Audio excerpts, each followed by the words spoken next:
My name is Penny Ur. It's actually pronounced Ur, my surname.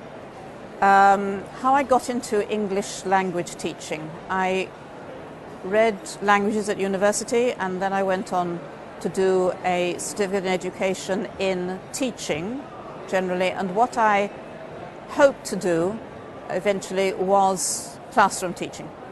But when I went into a school in Israel where I'd gone to live, and they said to me, "Oh, you speak English and you're a teacher. You can be an English teacher." And I became an English teacher and I became quite good at it, and I got stuck there, and here I am still today, 40 years on, so that's the story. Today, people are not learning English in order to be like native speakers. They're learning English in order to be able to communicate through English, because that's the main tool, through English with people who are speakers of other languages. You're learning English in order to speak to everybody. So instead of it becoming a language with a culture and identity, it is merely a lingua franca, but it is a tool for communication rather than I'm trying to be like a native speaker. Students who are learning English in a culture surroundings where English is not spoken, so they're learning English in France or Japan or Brazil or somewhere, and their classmates share the same mother tongue, or most of them. And the question is, how do you motivate them to speak in English when it would be far more natural to talk between themselves in their mother tongue? This happened to be the title of my first book, was I think this is a really key question, and one which I came to grips with very early on in my teaching.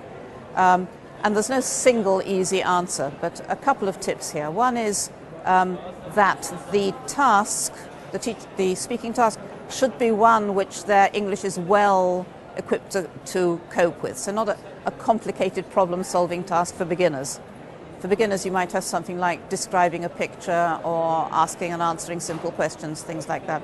That's the first thing, that the task should be easy. Secondly, they should be aware, I think one needs to share with the students, that the aim is to get you speaking English better. And therefore, look guys, we're doing this not in order to solve a problem or exchange ideas, we're doing this to practice your English, so share with me, let's get to it and try and speak as much English as we can. So that's two simple tips. My favorite book of all I've written is Grammar Practice Activities, and the main reason it's the one which I use most myself. I mean, if a book is good enough for an author to go back and look up and use things from it, then it's a good book. Secret teaching tip.